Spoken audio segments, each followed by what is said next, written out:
Pinagkasundo ni Kristo ang Diyos at mga tao,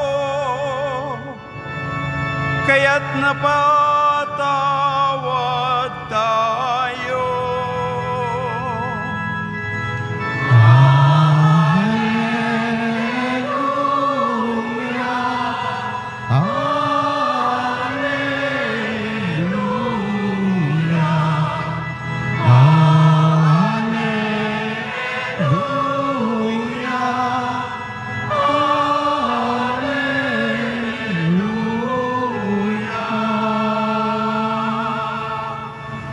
Sumainyo ang Panginoon. At sumaiyo rin. Ang mabuting balita ng Panginoon ayon kay San Mateo. Papuri sa iyo, Panginoon.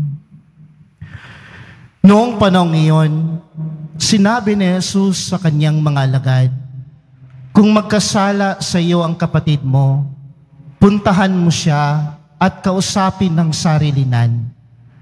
Kapag nakinig siya sa iyo, ang pagsasama ninyong magkapatid ay manauli mo sa dati at napapanumbalik mo siya sa Ama. Ngunit kung hindi siya makinig sa iyo, magsama ka pa ng isa o dalawang tao upang ang lahat ng pinag-usapan ninyo ay mapatunayan ng 2 o 3 saksi. Kung hindi siya makinig sa kanila, sabihin mo ito sa pagtitipon ng simbahan. At kung hindi pa siya makinig sa natitipong simbahan, ituring mo siyang hintil o isang publikano. Sinasabi ko sa inyo, anumang ipagbawal ninyo sa lupa ay ipagbabawal sa langit. At anumang ipahintulot ninyo sa lupa ay ipahihintulot sa langit.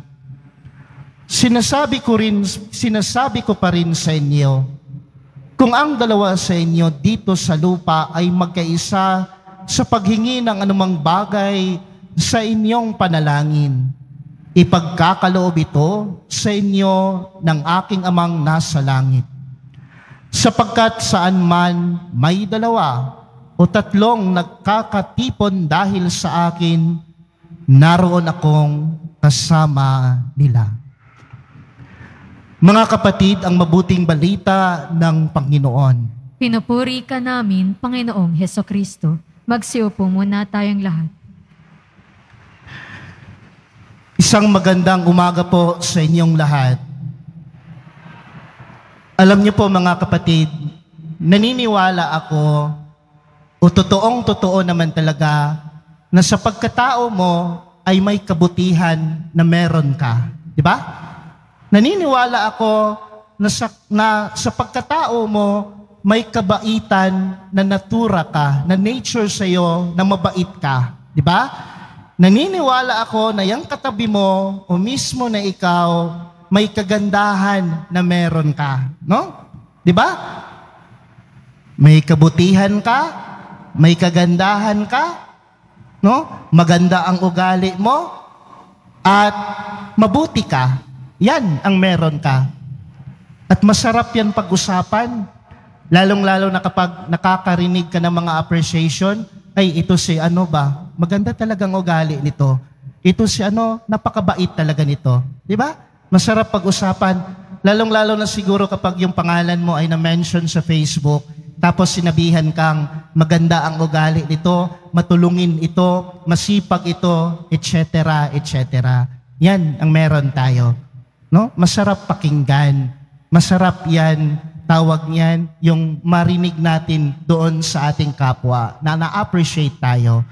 Pero naniniwala ka rin ba, bukod na may kagandahan na meron ka, kabaitan na meron ka, naniniwala ka ba na, sorry for the word, na meron ding kapangitan na meron sa iyo? Naniniwala ka rin ba na totoo naman na meron ding hindi maganda sa iyo na dapat nating pagandahin? Merong kapangitan sa ugali mo na dapat nating iwasto at ayusin. Tama, di ba? No? At ito minsan, kapag nakakarinig tayo ng puna, nakakarinig tayo na someone will correct us, the normal behavior that we have ay naiinis tayo. Tama o mali? Di ba? The normal behavior that we have ay minsan we fight back. Sinasabi natin na, hindi ha, ikaw nga, bakit ka nakapagsasabi sa akin ng ganyan? Ikaw nga, yung ugali mo nga, ganito, ganito. Tapos, pagsabihan mo ako ng ganyan, di ba? Yan yung minsan na mga behavior natin. If someone will correct us, if someone will correct our faults, our mistake, the normal behavior that we have, minsan nagagalit tayo, minsan naiinis tayo, at sometimes we fight back, no? Pero kapag kagandahan ang pinag-usapan, kabutihan ang pinag-usapan sa pagkatao natin, ay, wala tayong masasabi, no? Even nga, hindi tayo minsan na nagsasabing, ay salamat kasi nasabi mo yan sa akin. Pero kapag kapangitan, ang nasabi sa atin ng isang napuna sa atin ng kapwa natin, ano yung ginagawa natin? Naiinis tayo, nagagalit tayo, and sometimes it's not easy for us to accept our fault, our wrongdoings, and even our mistake. My dear brothers and sisters, aminin mo sa sarili mo, in spite na meron kang kagandahan, may imperfection ka din sa pagkatao mo. Despite na mabuti ka, mabait ka, pero meron ding hindi maganda sa pagkatao mo na kailangan nating pagandahin. Kailangan nating iwasto. At iyan ay sa tulong ng ating kapwa. My dear brothers, the gospel for today's, the gospel na ating binasa ngayon, si Jesus ay nagbigay sa atin ng 3 or 4 na criteria kung paano natin i-correct ang ating kapwa. Di ba? Sinasabi na fraternal correction is an act of charity.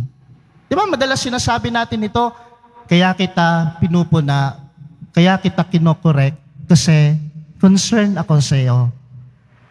Kaya kita sinasabihan ng ganito, kaya kita pinagsabihan kasi bukod sa concern ako sa iyo, mahal kita. No? Kaysa naman malaman sa ibang tao, no, pagpipiestahan ang ugali mo ng iba, at yun ang minsan ang nakakasakit, di ba? Yung sasabihin mo, hindi direct doon sa person, kundi sa mga paligid, ng nakapaligid ng taong ito, yan yung nakakasama, yan yung nakakasakit, yan yung nakakainis. Pero mas mabuti na sabihin ito doon sa taong mismo na gusto mong pagsabihan. Kaya ang ating Panginoon ay may criteria siya. Unang-una, to correct someone, no? The fraternal correction, number 1, should be in private. No, dapat ito ay wag agad-agad doon sa pangalawa, pangatlo, at saka pang-4.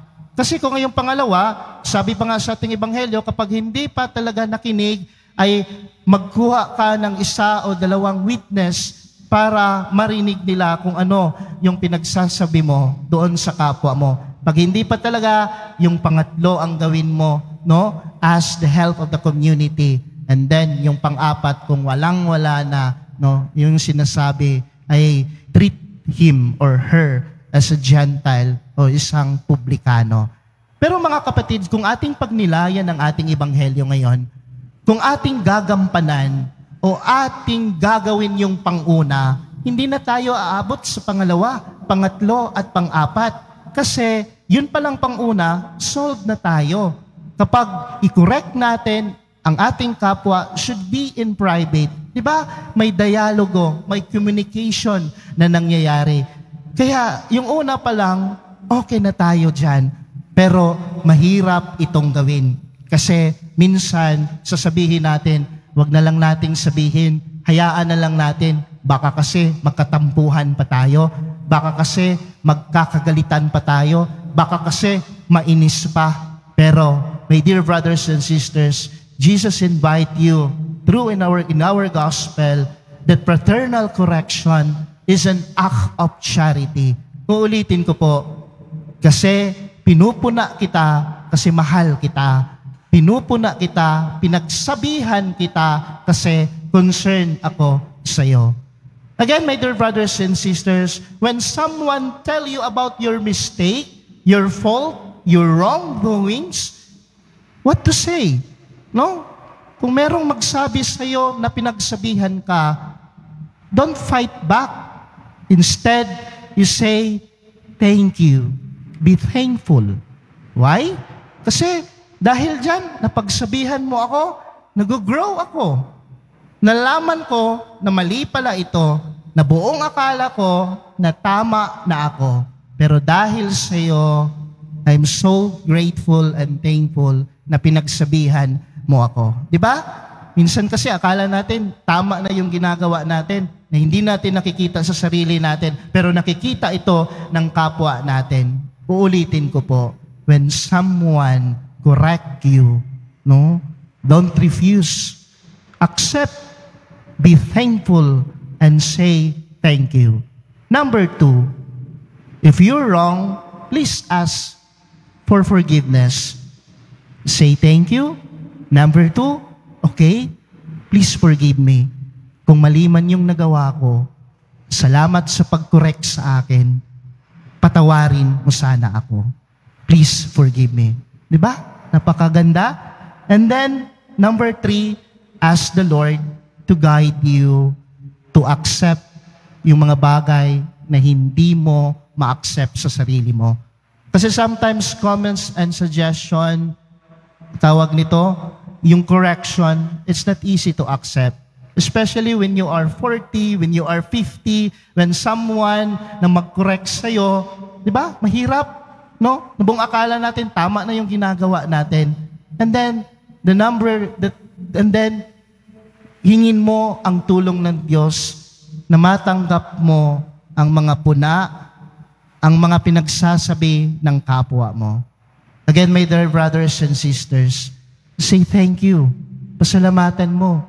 Be grateful and be thankful na merong nagpuna sa iyo because you will grow, no?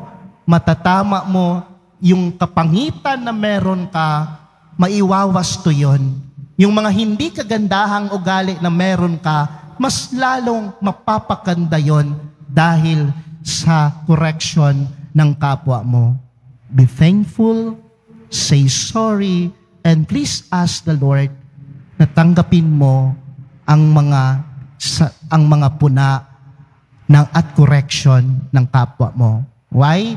Because sometimes it is easy to accept the correction from someone.